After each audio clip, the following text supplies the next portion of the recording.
Olá, sejam todos muito bem-vindos novamente ao nosso Boas Novas Podcast. Eu sou a Louise e hoje eu trouxe um convidado muito incrível para vocês ouvirem, que é o Léo. Ele pratica jiu-jitsu há 12 anos, né, Léo?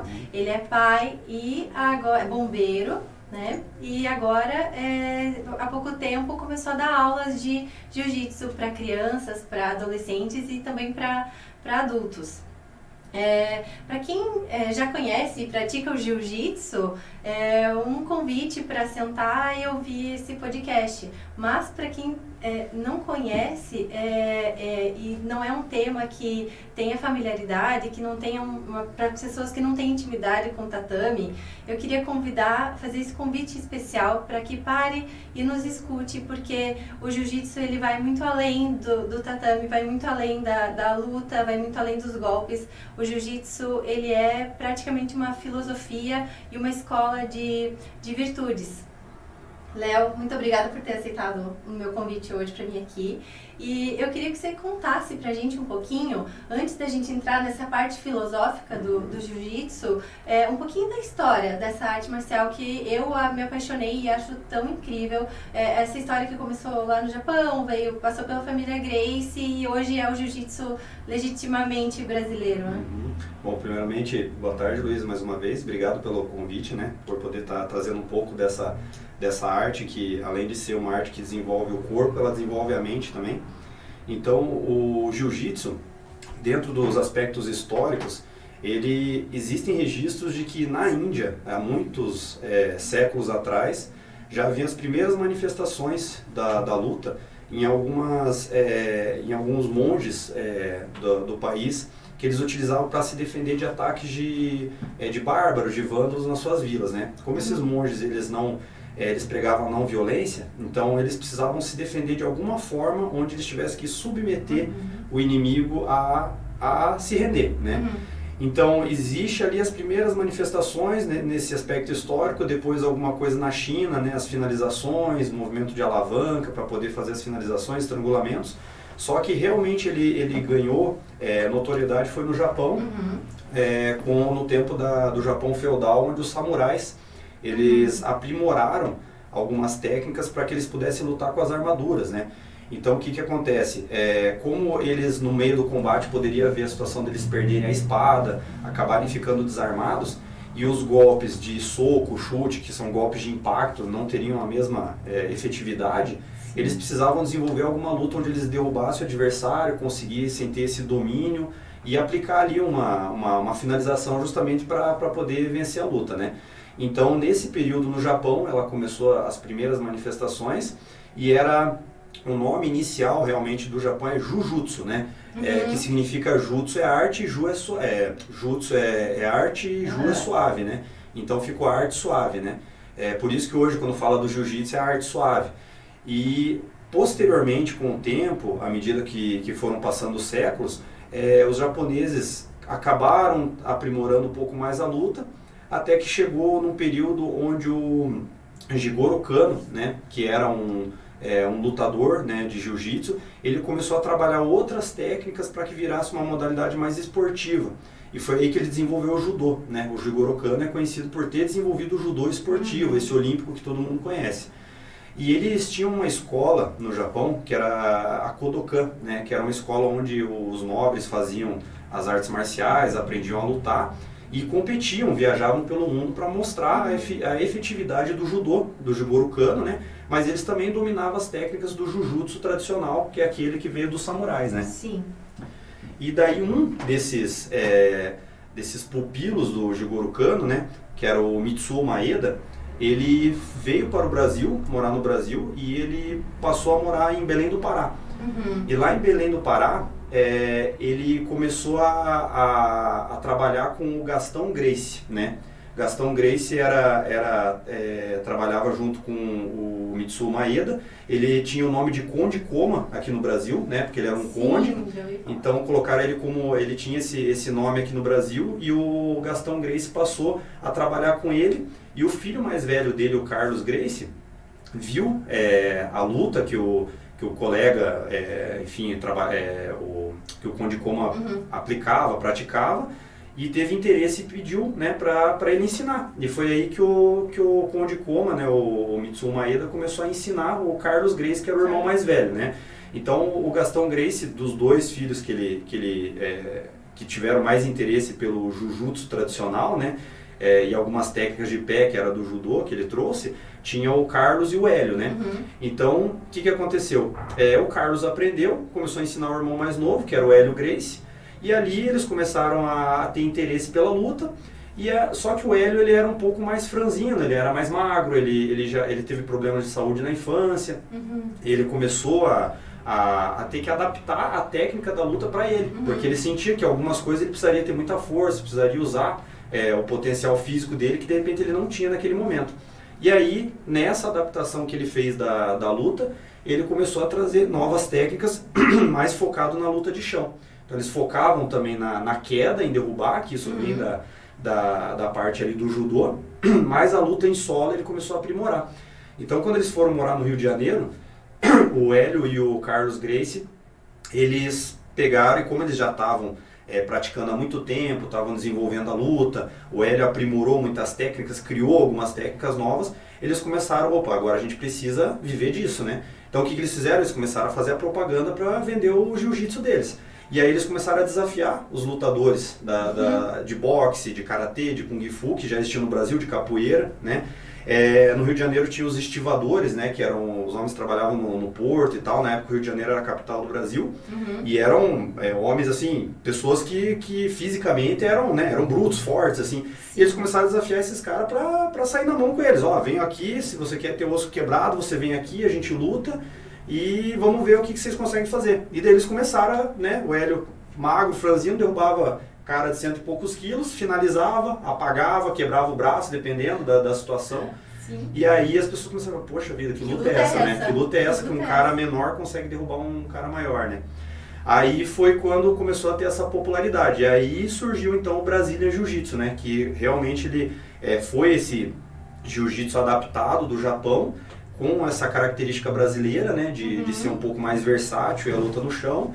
E aí sim eles desenvolveram o Brazilian Jiu-Jitsu. Então foi quando começou a ter essa popularidade no Brasil. Aí passou ali anos 50, 60, 70, começou a ganhar cada vez mais adeptos, os Gracie foram abrindo muitas academias, né? Eles foram espalhando mais essa arte. Aí chegou num ponto que eles pensaram, bom, agora a gente precisa levar para o mundo, né? O nosso Brazilian Jiu-Jitsu. Aqui no Brasil já está bem popular, tanto que, como na época era um esporte considerado de elite, políticos, juízes, médicos, pessoas assim de uma elite do Rio de Janeiro e tal, que começaram a praticar e começaram a ver muito resultado, não só físico, como também mental, foco no trabalho, outras partes, né, a disciplina e tal. E daí eles começaram a pensar, bom, agora a gente precisa levar para o mundo.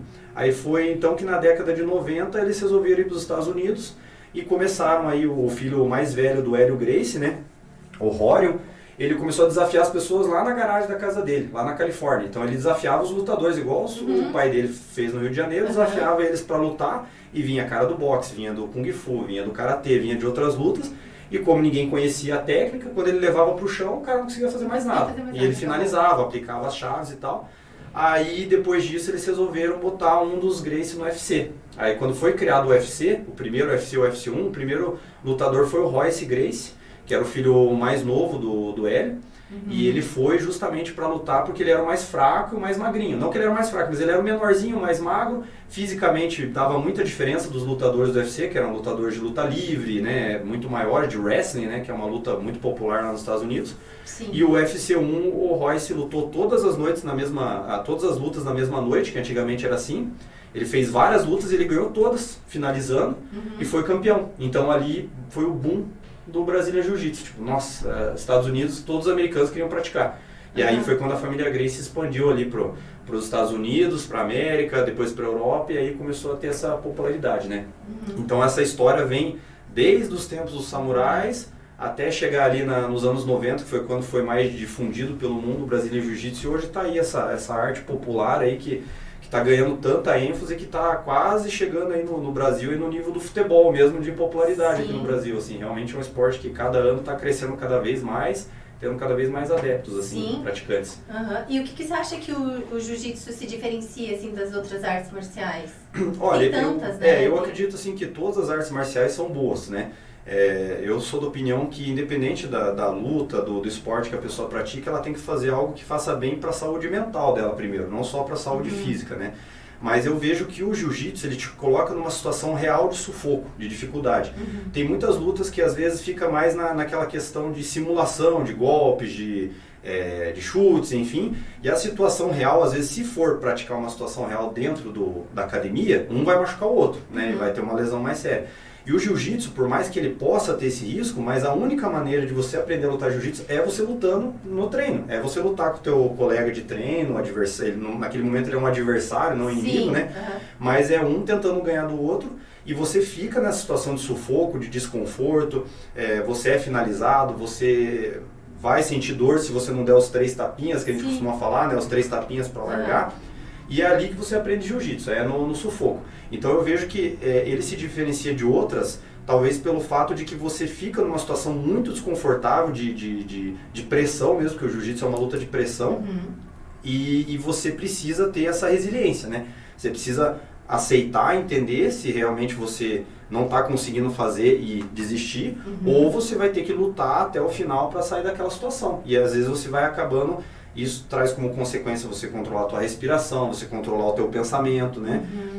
Se você perguntar entre as pessoas que praticam jiu-jitsu, na hora que você está lutando, a tua cabeça não pensa em mais nada. Então, você vê que a pessoa está com um problema na cabeça, às vezes ela vai lá, ela esquece o problema, que ela tem que focar naquilo. Porque se ela ficar pensando no problema, ela vai ser finalizada, ela vai sofrer as consequências. Quase então, um xadrez, né? É um xadrez humano. Realmente o jiu-jitsu é um xadrez humano, sabe? Então nisso eu acho que ele se diferencia. Assim. E pra mim, ao meu ver, assim, conhecendo, eu já fiz um pouco de Muay Thai, quando era mais nova, meu irmão já fez várias artes marciais, o Henrique, meu filho mais velho, quando era bem pequenininho, fez um pouquinho de karatê, mas a principal diferença é essa que eu vejo, é essa que você falou. O jiu-jitsu, eu acho que é uma das únicas, assim, que você consegue vencer sem machucar. Exatamente. Porque assim, você tá lutando, o karatê tem soco, né? Talvez o judô, né, também. O judô também justamente por ser um dissidente aí do jiu-jitsu tradicional também, né? Então também trabalha muito isso, né? Só que o judô, como ele ficou no aspecto mais esportivo, ele se limita um pouco à parte de solo, né? Tem algumas finalizações, mas é um pouco mais limitado nesse ponto que o jiu-jitsu cai no chão, ele continua a luta, né? Então a luta vai até um dos dois. O judô derruba... Tem algumas situações mas como ele virou algo mais competitivo, tem um tempo, né? Normalmente nas Olimpíadas a gente observa que às vezes derruba, eles têm um tempo para aplicar alguma coisa. Se ele não conseguir fazer naquele tempo, opa, levanta de novo e começa de pé de novo. E no jiu-jitsu não. Derrubou, a luta vai até que ou alguém desista, ou alguém finalize o outro e encerra a luta ali, né? Quando tem realmente um vencedor, né? Então isso é bem legal. Então tá, eu tô vendo que você trouxe a tua faixa aqui. Isso, Parabéns, né, Preto? Obrigado. E me explica um pouquinho pra mim, que eu também não conheço, e pro pessoal, assim, as cores das faixas, assim, o significado, o que precisa, assim, pra mudar, pra ter essa mudança da faixa. Tá, então assim, a faixa preta hoje, ela vamos dizer assim, é o objetivo, né, de toda pessoa que começa a treinar jiu-jitsu, né? Eu conquistei a minha faixa preta ano passado, vai fazer 1 ano e meio agora, né? Eu digo conquistei porque não vou falar que eu ganhei nem que eu peguei, né? Que às vezes a gente tem esse costume de falar, ganhei minha faixa preta. Ganhei quando alguém dá de graça, né? E peguei quando eu vou lá e pego a força. Então, para mim foi uma conquista realmente, porque, como você falou no começo, foram 12 anos, né, de treino, lesões, várias vezes sendo finalizado, algumas vezes finalizando, apanhando, sentindo dor, vontade de desistir, cansaço, e tudo isso é uma luta interna que a gente carrega. Todo atleta que pratica qualquer esporte, mas principalmente no jiu-jitsu, ele sabe a dificuldade que é chegar numa faixa preta, né? E assim, a faixa preta, ela é a última faixa que a gente tem como objetivo, mas depois da preta tem outras, que eu já vou explicar, né? Que daí é por tempo, né? Mas eu trouxe aqui algumas das faixas, né? Eu trouxe as minhas aqui. Então, inicialmente, a gente começa com a faixa branca, né?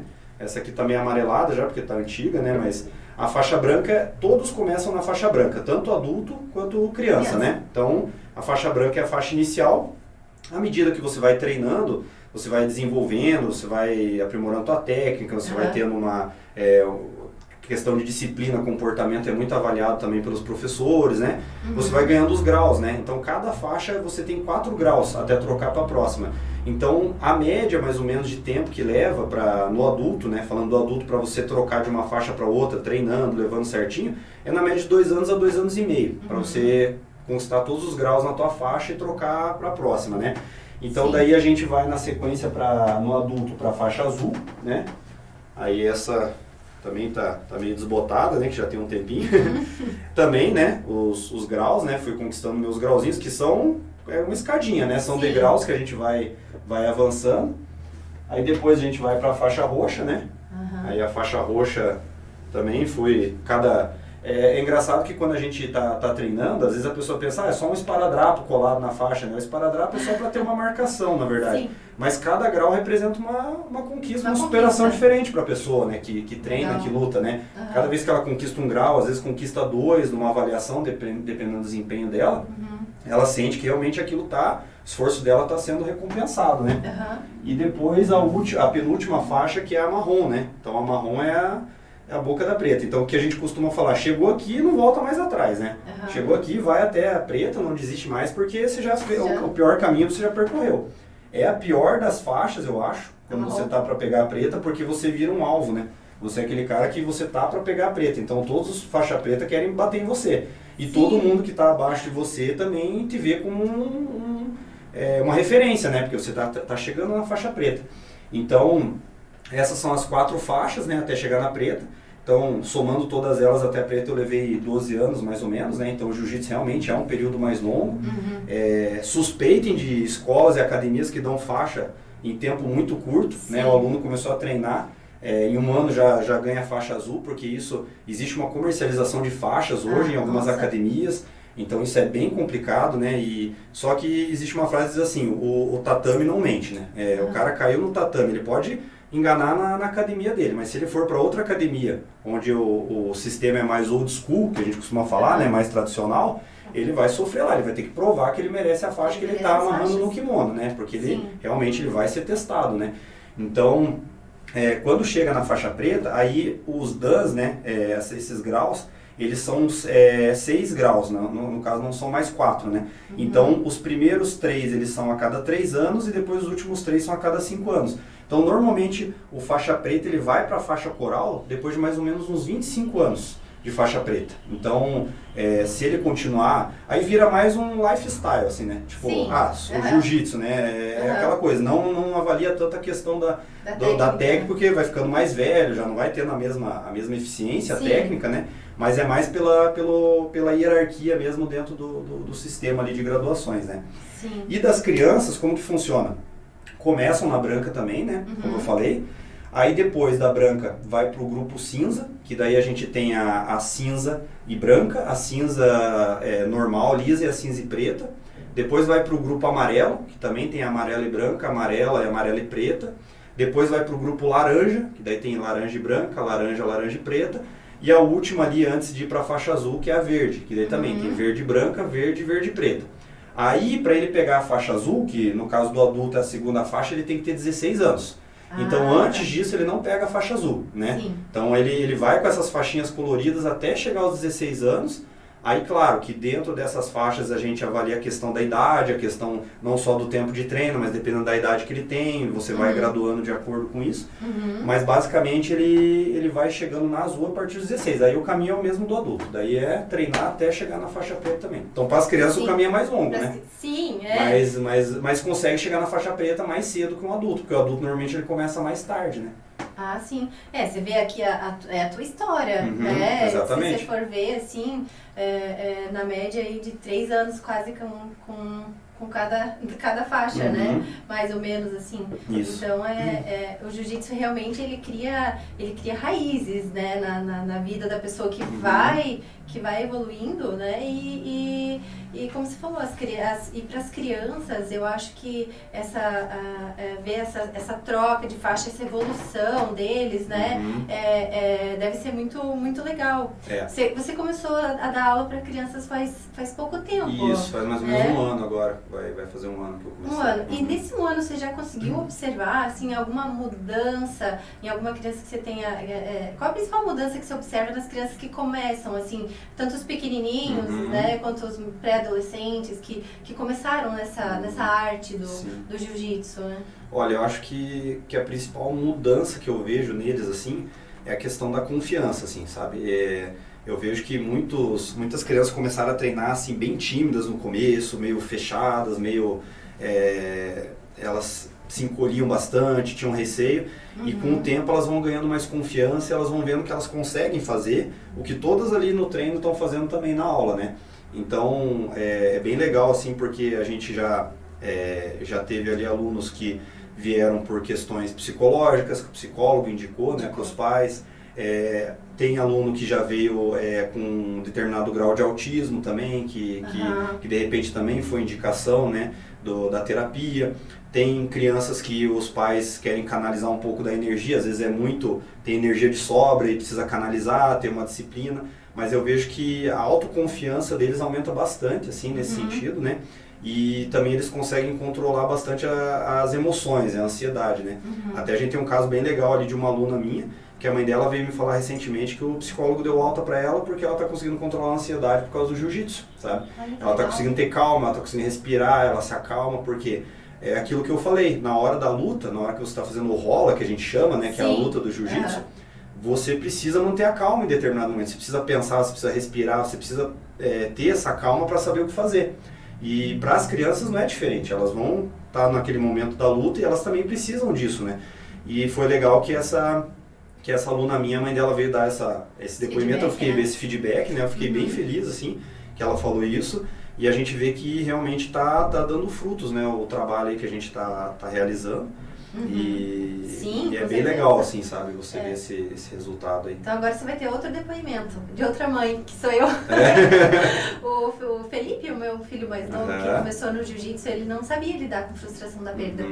E assim, desde que ele começou a fazer, ele consegue, claro, ainda tem aquela disputa, né? Não gosta de perder, quem gosta, né, de perder. Mas assim, ele consegue lidar muito melhor sem explodir, sem querer bater, sem querer brigar, né, com a frustração da perda, né? Então eu acho que também tem essa parte de lidar com as frustrações. Exatamente, eu vejo que eles, como a gente estava conversando ali no começo, né, ser competitivo é algo bom, né? Tem muitas crianças que chegam ali que são bem competitivas, que não gostam de perder, e isso eu vejo que é algo bom realmente porque elas vão encarar desafios com mais disposição, né? Não vão se recolher, não vão querer ficar na zona de conforto, igual acontece muito.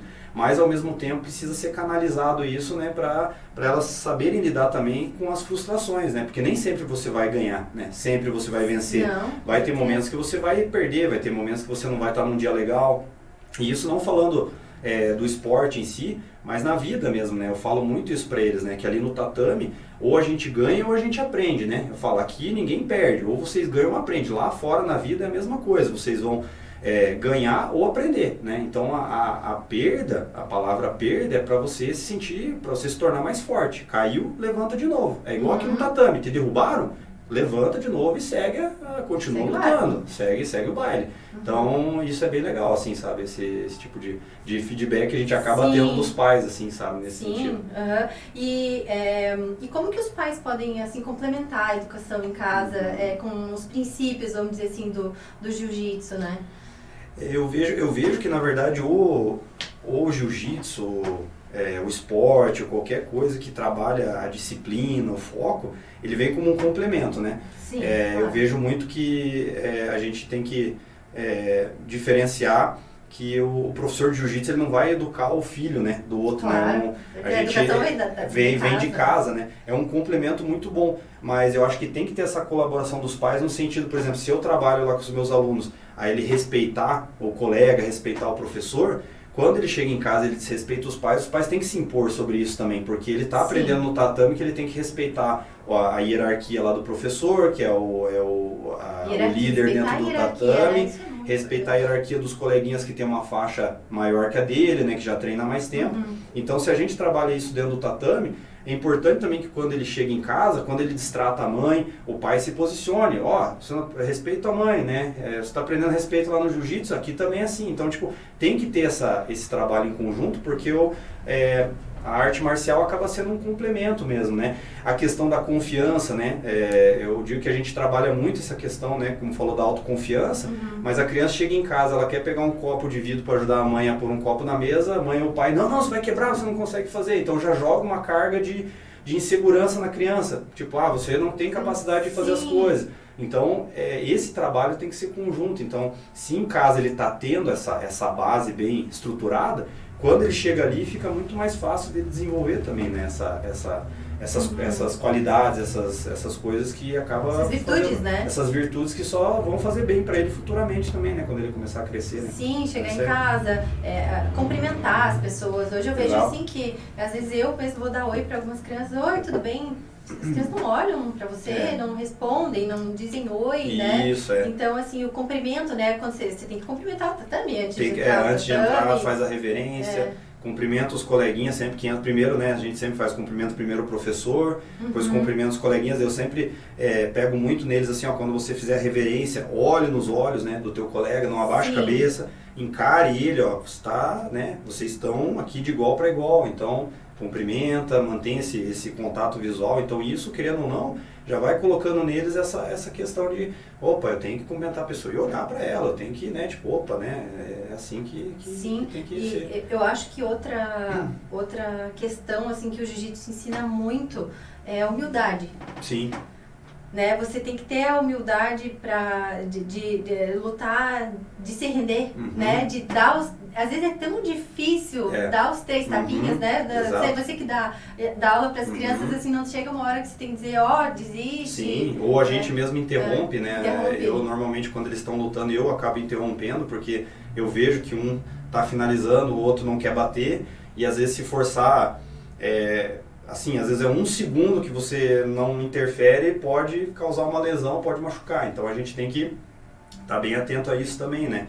Então, como você falou da humildade, tanto para as crianças quanto para os adultos também, né? Você vê que a pessoa pode ter o cargo que for, pode ser um governador, um presidente, enfim, ter um cargo de poder. Ela entrou no tatame, ele é um faixa branca. Ele está ali, ele não sabe nada daquilo. Então, ele não pode jogar a influência do cargo dele, da posição dele na sociedade dentro do tatame. Então, por isso que a gente fala que o tatame é um lugar mesmo onde todo mundo se iguala, né? Ninguém é melhor do que ninguém. Ali você vai ser nivelado pelo teu nível técnico, pelo teu respeito, pelo teu comportamento. Então, essa humildade tem que ser trabalhada, né? A gente fala sobre resiliência também, né? Então, justamente você entender que, não, se eu não bater, se eu não desistir e reconhecer que o meu adversário foi melhor que eu vou quebrar meu braço, eu vou apagar, porque são finalizações que vão causar isso, são gol, né, estrangulamentos, coisas que vão acabar tendo como consequência isso, né? Então isso... Sim, essa semana o João chegou, ele faz, meu marido também faz aula com o professor, e ele chegou e ele falou pra mim assim, nossa, eu tive que bater. Eu disse, como assim eu tive que bater? Ele falou, porque eu tava quase apagando. Eu disse, nossa, mas por que não bateu antes? Então, assim, às vezes às vezes você quer ir no limite, né? Você quer ir no limite, né? Não exatamente. Quer...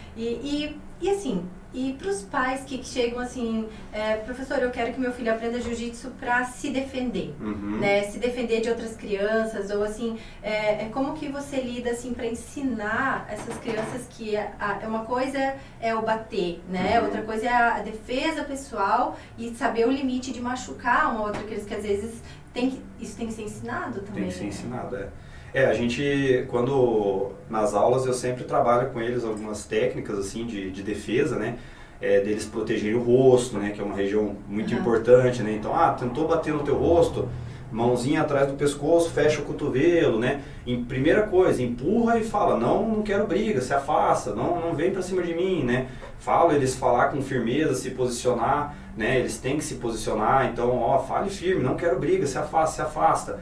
Não, continuou, aí quando eles vêm, de repente, né, eu faço uma simulação ali com eles, uma situação, vem pra cima, daí eu ensino uma técnica de queda para eles derrubarem, né? A gente começa uma técnica bem básica ali, de queda, que é uma técnica do judô, uma queda que é o sotogari, né? Então, que é uma rasteira, né? Que você faz por fora. Então, eu começo sempre ensinando essa técnica primeiro para eles. Aí, a queda, como você vai derrubar? Exatamente. Às vezes a própria queda já pode machucar, né? Machucar. E às vezes, dependendo da situação, eles estão sofrendo um bullying ou estão sofrendo alguma coisa na escola. Às vezes só o fato de derrubar o outro que está tentando violentar ele, o coleguinha ali já fica, opa, peraí, você sabe alguma coisa, né? Então, às vezes ali já... Mas eu falo para eles, derruba, se afasta, não quero briga, se você vier de novo eu vou te machucar. Dê aquela sinalizada de que você pode fazer alguma coisa para ele. Você tem que ter essa segurança de que se você precisa, você vai saber se defender. Você vai saber se defender. Né? Então a gente passa muito, eu gosto de passar para eles também a questão de pessoas estranhas, às vezes pegar no braço deles na rua, querer levar eles para algum lugar. Então fala, se livra disso aqui, grita alto, fala assim, sai de perto de mim, vou chamar meu pai, vou chamar a polícia. Então, porque a gente sabe... eu falo muito para eles disso, tem muita gente ruim no mundo, né? A gente sabe que tem muita gente mal intencionada, então às vezes vê uma criança ali dando bobeira, né? Pode querer fazer alguma coisa, então eu falo para eles, e gritem alto, por quê? Porque se tiver alguém perto e ver isso, a pessoa vai intervir, porque tem mais pessoa boa do que pessoa ruim, na verdade, na rua, né? Mas se você não fizer nada, essa pessoa ruim vai fazer o que ela quer. Então a gente tenta trabalhar isso com eles para eles terem essa consciência. Eu vejo que tem trazido bastante resultado, né? Principalmente porque eu falo para eles que se eu souber que eles estão brigando na escola e não estão usando para se defender, se precisar, eu não vou dar faixa para eles, eles não vão ser graduados, né? Eu dou essa ameaçada neles porque o objetivo deles é trocar de faixa, né, no treino.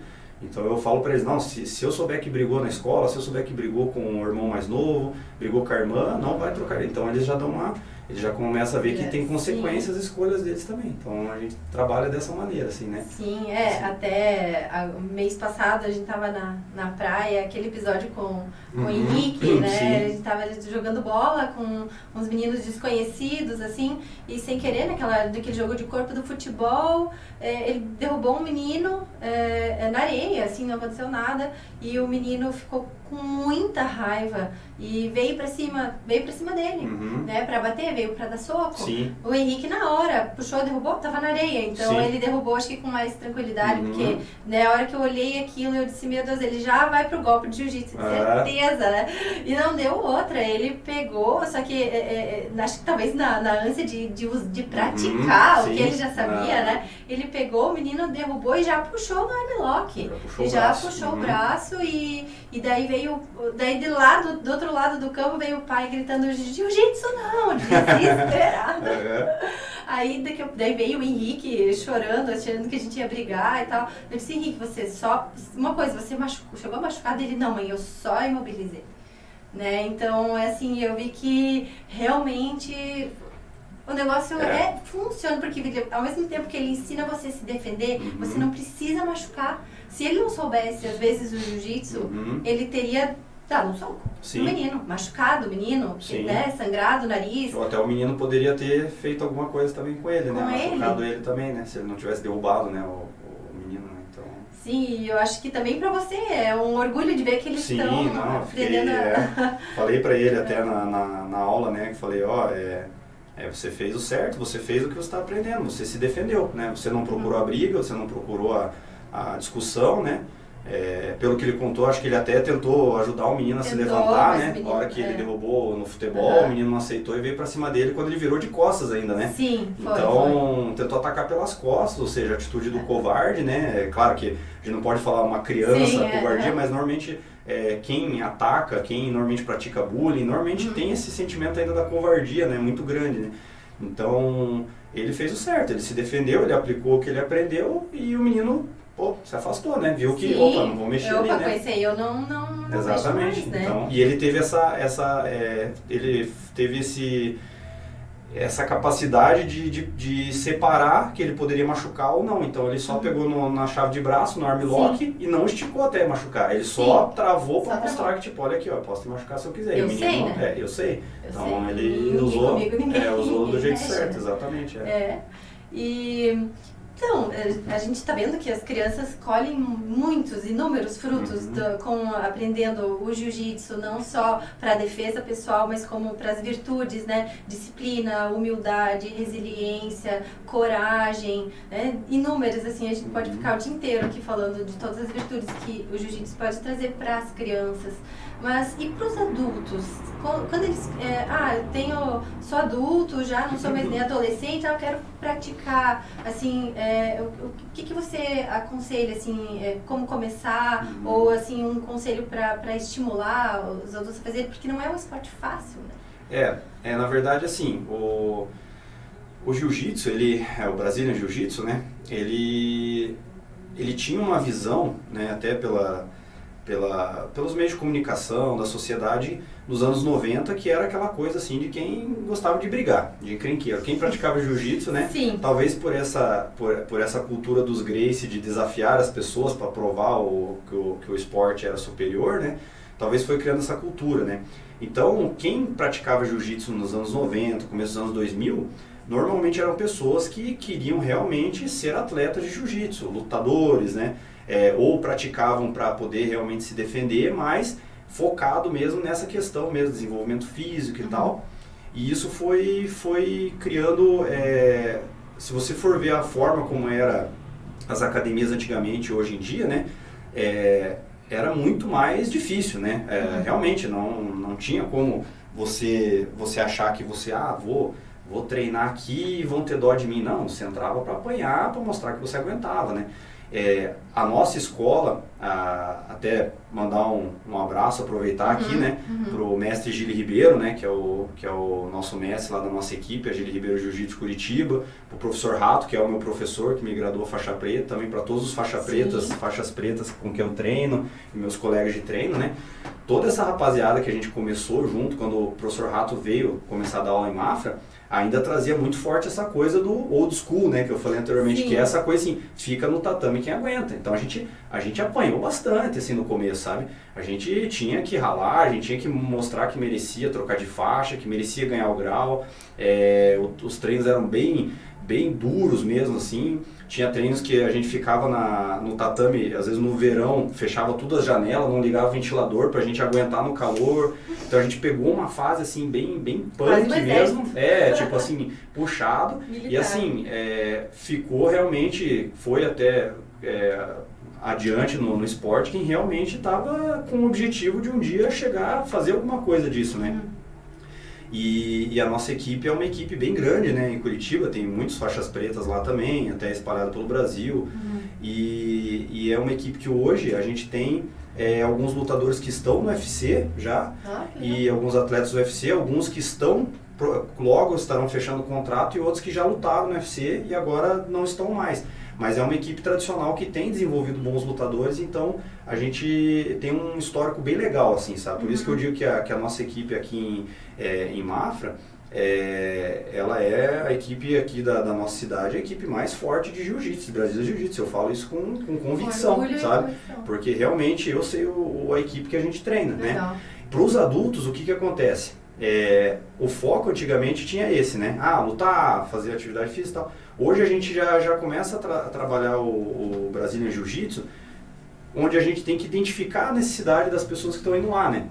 Então hoje eu não posso mais pegar um aluno e pensar assim, não, esse cara tem que ser, vou ter que judiar dele no treino ou coisa assim. Não, porque às vezes o cara tá ali para tratar um problema de saúde mental, né? A gente tem situações de adultos que vão treinar porque estavam sofrendo de depressão, então ali ele consegue encontrar uma válvula de escape para ele poder relaxar ou para poder, né, voltar a ter foco.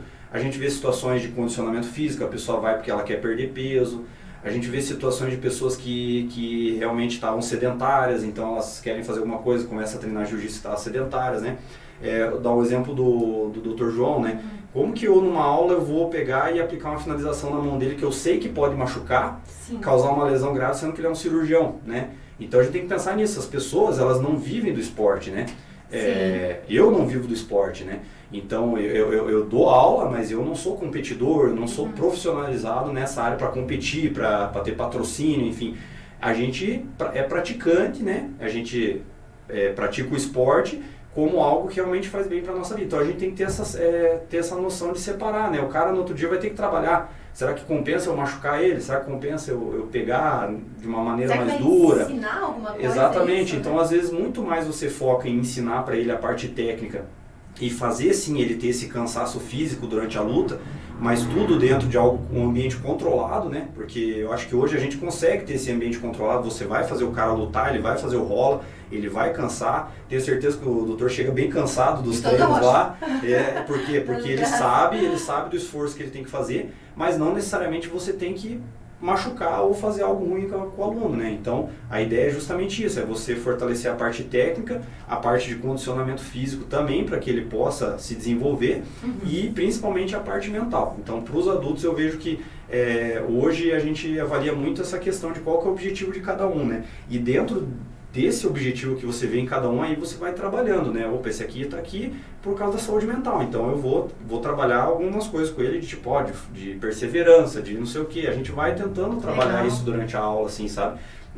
E isso realmente faz bem, sabe? Faz bem pra ajuda a lidar com os estresses, com as frustrações aí é que tá, daí entra, né, a resiliência, a humildade, cai, levanta, sim, né? Então exatamente. aprende a lidar com os estresses, né? E com as frustrações da vida, né? Ajuda no trabalho também, sim, tudo, né? E a gente tem que pensar assim também, né? Que hoje, graças a Deus, os meus alunos, os adultos, são todas pessoas, assim, nota 10, assim, sabe? Pessoas, porque a gente costuma falar isso, eu acho que a gente traz uma herança mesmo da equipe, né? Da Gili Ribeiro. A gente tem isso muito forte, que assim, ó, o cara que é má conduta, o cara que é tranqueiro, usando esse termo da palavra, ele não se cria lá dentro. Ele não se cria, ele sai.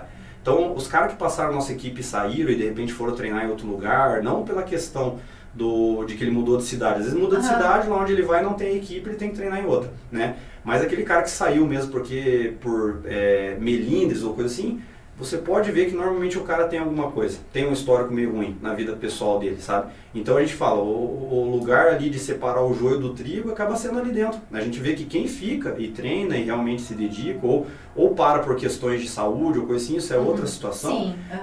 Que a gente acaba entendendo. Mas o cara que realmente fica são pessoas que são pessoas de boa índole, de boa conduta, né? Na nossa equipe mesmo, no CT onde a gente treina, a gente tem pessoas ali muito bacanas. O Dr. Oscar, que você conhece também, que é faixa preta, é um cara exemplar também dá aulas lá, né? Então são pessoas assim que quando você vê fora na sociedade, você conversa com outras pessoas, as pessoas só dão boas referências, sabe? Então você vê que isso também é uma consequência de como ele está se comportando lá dentro do esporte, né? Então isso é bem legal, sabe? E você acha que o jiu-jitsu pode contribuir para esse bom comportamento, vamos dizer assim, na mudança da personalidade, até mesmo do caráter da Eu acredito que o caráter não muda, sabe? Mas eu acho que se a pessoa já tem uma tendência a ter um bom caráter, vai melhorar bastante, ela vai conseguir crescer sempre para o lado bom, né?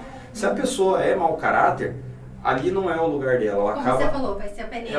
Ele vai ter essa questão do orgulho, né? Ele vai ser uma pessoa que ele vai ter uma arrogância, ele vai ser uma pessoa que ele não vai conseguir ter amizades ali dentro, não vai conseguir ter parcerias ali dentro do treino. Por quê? Porque ele vai achar que ele é o melhor, ele vai achar que ele sabe mais que os outros. Vai ficar bravo e o sistema vai excluindo esse cara automaticamente, sabe? Então é assim, que eu não digo que é só no jiu-jitsu, eu acho que toda arte marcial trabalha dessa forma, né?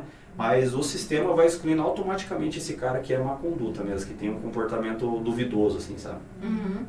E na luta em si do jiu-jitsu, eu não sei se existem um número certo de golpes que você ensina, porque é quase como a gente estava falando, é quase um xadrez. Então a pessoa está ali, tem que esquecer do mundo fora, tem que lembrar dos golpes, tem que saber a hora de se aproximar, tem que saber a hora de se afastar, porque eu vejo às vezes nos vídeos, assim, as pessoas grudam nas costas um no outro, e daí tem os caras que usam a gravidade, batem nas costas, batem, assim, né? Então, assim, eu acho que o jiu-jitsu é muito calculado, todos os movimentos, né? É muito rápido. O jiu-jitsu, ele tem uma infinidade, assim, de finalizações, de técnicas, de movimentos, né? Eu costumo falar para meus alunos que o jiu-jitsu, basicamente, ele tem três pontos, né? Que é a movimentação, o domínio e a finalização, né? Então, primeiro você precisa se movimentar de um jeito adequado para você primeiro dominar, para depois você aplicar uma finalização. Se você luta o tempo inteiro buscando a finalização, você se expõe mais, né? Então, você vai se expor muito mais. Então, acaba sendo esse jogo de xadrez que você fala. Você precisa calcular os movimentos que você vai fazer para você ter esse domínio correto na hora da luta, para você buscar uma finalização correta. Então, assim, cada vez está saindo novas técnicas, novas finalizações, novas variações, que a gente fala de uma mesma técnica. Então, o fato de ter, por exemplo, chegar na faixa preta não quer dizer que eu já sei tudo de jiu-jitsu, né? Eu sou um constante aprendiz, né? E ainda preciso aprender muito mais, né? A gente costuma falar que quando a gente chega na faixa preta, a gente sabe aí 10% de jiu-jitsu só. A gente vai ter que aprender os outros 90%, continuar treinando, continuar fazendo. Para mim está sendo muito bom ensinar, porque quando você tem que ensinar, você também acaba aprendendo mais, né? Eu falei isso com os meus alunos do adulto na segunda-feira. Às vezes a gente está ali na aula, eu vejo que um ali que começou a treinar agora, ele pegou uma técnica ali na internet que eu nunca vi, ele tentou fazer e deu pessoa, opa, esse cara conseguiu fazer uma coisa ali, deixa eu ver o que é isso que ele fez. Daí eu já vou lá, já começo a analisar e a pessoa, opa, isso aí eu nunca tinha visto, ó, tô na faixa preta, eu não sabia disso. Então agora já tem que cuidar, porque alguém pode tentar, num rolo, coisa assim, aplicar essa técnica. Mas é porque a pessoa está buscando fontes, né, também procurando vídeo na internet. Hoje em dia tem muito material para isso, né? Nossa, muito. Então isso é algo que a gente tem que estar sempre buscando essa atualização, né? Para tá realmente antenado, né? Sim. E se você tivesse que resumir, assim, qual que é a principal lição de vida que o jiu-jitsu ensina para as pessoas hoje, para quem treina, né, como que essa filosofia pode ajudar também fora do tatame, no trabalho, na vida pessoal? Olha, eu acho que o principal eu acho que é a resiliência mesmo, assim. Eu acho que você entender que você pode cair e levantar, né? Que você pode perder e depois você pode ganhar. Eu vejo que a pessoa que consegue ter essa noção, né? Não só dentro do tatame, mas fora, né? Que a vida também é muito parecida com a situação lá dentro, porque a gente está numa constante luta, né? A vida é uma constante luta, a gente está sempre lutando, caindo, levantando, né? A gente luta para trabalhar, a gente luta para estudar, a gente luta para criar os filhos, a gente luta para conquistar as coisas que a gente quer e de repente as coisas não saem como a gente, né? A gente luta nos relacionamentos familiares, nos relacionamentos amorosos, o tempo inteiro, é uma luta, né? Sim. Então a gente tem que tentar ter esse equilíbrio, né? Pensar, puxa vida, será que é mais fácil eu desistir? Ou será que eu posso tentar buscar outros caminhos, né? Levantar, tentar bater a poeira e seguir em frente. Então eu vejo que a arte marcial em si, principalmente o jiu-jitsu, ele ajuda bastante nesse ponto, assim, sabe? De você desenvolver isso, né? Tipo, você ter essa capacidade também de adaptação, né? Também diante das dificuldades, né? O Fábio Gurgel, que ele é faixa coral hoje, né? Mas ele é muito conhecido no meio do jiu-jitsu, ele é o líder da equipe Allianz de São Paulo. Ele fala sobre uma coisa que é buscar conforto no desconforto, né? Sim, já Ele inclusive tem um livro, né? Então, que ele escreve falando sobre isso. Então é justamente isso que a gente tem que buscar hoje, né? No momento do desconforto, você tem que pensar, pô, como que eu consigo ficar confortável nessa situação de desconforto? Que é o que acontece dentro do tatame. Você está num momento de desconforto ali, sofrendo pressão, mas você tem que parar, respirar, buscar conforto para poder pensar como sair dali. E na vida você acaba levando dessa maneira. Da mesma maneira, da né? mesma maneira, sabe? Então, e você tem que controlar, tem que ter respeito, né? Falar um pouquinho das virtudes. Numa aula, assim, você tem todas as virtudes reunidas, né? O respeito pelo oponente, controlar a vaidade, controlar o ego, né? A humildade de saber a hora que perde, né? Assim, a empatia, às vezes, pelo teu oponente, né? Que, como você falou, você viu que o João, às vezes, opera, né? Então, acho que é uma aula não só de luta, né? Mas uma aula de virtudes. E eu vejo entender principalmente que lá dentro do treino, você acaba fazendo amigos realmente, né? Fazendo companheiros ali que na vida pessoal, profissional, você vai ter contato com eles vão... Acaba sendo uma rede de contatos também, né? Então, Hoje a gente vê que acaba acontecendo isso, às vezes o cara, o médico treina com o advogado, que treina com o empresário, que treina não sei o quê, e de repente na vida fora que você precisa de alguma coisa, opa, conversa com aquele lá, conversa com o outro, então acaba se tornando, virando uma rede de contatos, uma rede de, acaba auxiliando isso às pessoas, porque você vai ampliando essas relações também, né?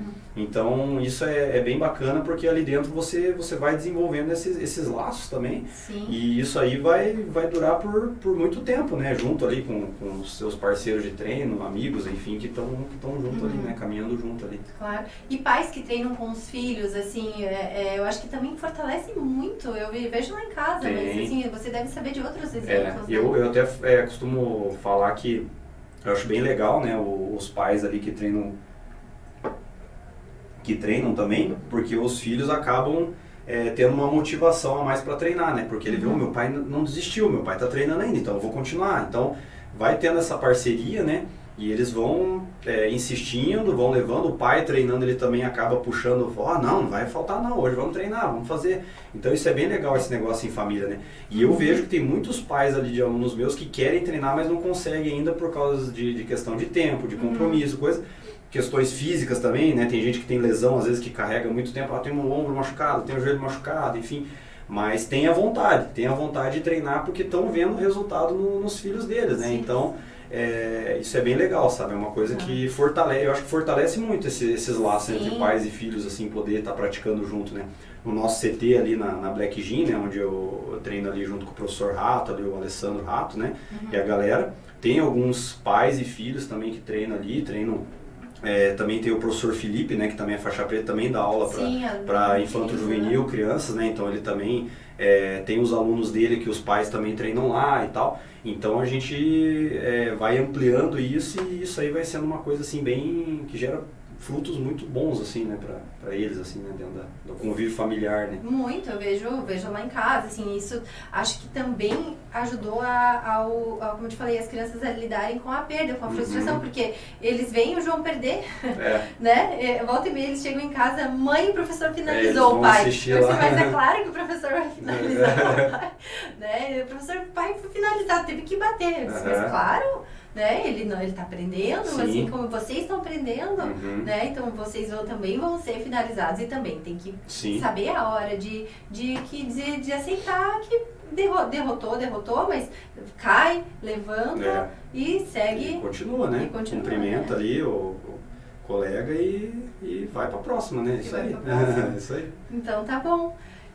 Léo, acho que foi uma conversa bem legal, foi bem produtiva, assim, para abordar, assim, rapidamente, né, o tema.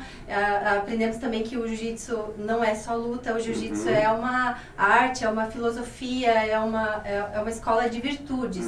É como todas as artes marciais, estamos falando do jiu-jitsu, porque eu vivencio o jiu-jitsu, o professor da aula de jiu-jitsu para as crianças, então acho que foi uma conversa bem legal. E quem quiser encontrar o professor Léo, onde que pode procurar e para poder matricular os seus filhos, se matriculem se possível, né, vale a pena.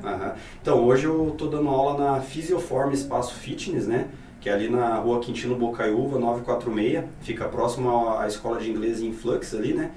E a gente está dando aula ali vai fazer um ano aí mais ou menos, né? Convido os adultos também, né, que queiram treinar, né, para a gente estar fortalecendo ali também a nossa turma, né. A gente também tá querendo fortalecer um pouco mais o horário ali do Infanto Juvenil, que é o horário do Henrique, né, que é de 11 a 15 anos.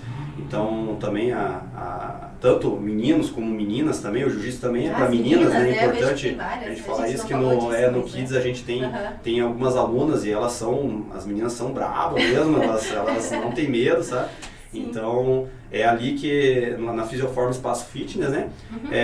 E também nós temos os nossos outros polos ali, né? Que a gente tem o CT Black Gym ali no Jardim América, né? Que é onde eu treino, na verdade, né? Eu não dou aula ali, eu dou aula na Fisioform, mas eu treino lá com os outros faixas pretas, os outros colegas lá. E a gente tem hoje um projeto legal também Só que esse, na verdade, eu acho que é para os alunos que estão matriculados na PAI de Mafra, né? A gente está com um projeto lá, Sim. o professor Felipe tá dando aula lá e eu tenho uma turma lá também que eu estou dando aula. Então a gente também tá começando agora a levar o jiu-jitsu também como um modo terapêutico também, né? E, assim, eu vou te dar um retorno, porque o filhinho da minha secretária, que eu adoro, que é meu braço direito, ela falou assim, o filho dela é autista, grau leve, mas é autista. Então ela disse assim, eu tenho jiu-jitsu, eu disse, coloque ele na PAI, né? Vai adorar, e ele tá adorando, assim, tá fazendo muito bem mesmo. Vale até um outro episódio, né, nesse tema. Com certeza. Então, assim, tá sendo bem bom, assim. Ela Não, realmente tá dando um resultado bem legal. A gente tá vendo que a criançada ali tá se desenvolvendo bem e tá ajudando, né? Isso que é o mais importante, né? Bom. Isso aí. Mas eu agradeço mais uma vez aí pelo convite. Agradeço também a tua presença. E pela oportunidade, né? E é isso aí. Espero que a galera goste aí e queira se arriscar nesse novo esporte aí. Então, tá bom. Então, para encerrar, eu vou encerrar sempre com uma frase de espiritualidade, que essa é atribuída ao apóstolo Paulo. Ele fala, combati o bom combate, completei a corrida, guardei a fé. Até o próximo episódio. Se esse episódio fez sentido para você, compartilhe, curta, compartilhe com quem acha que tá precisando ouvir algumas boas novas. Até mais, até a próxima.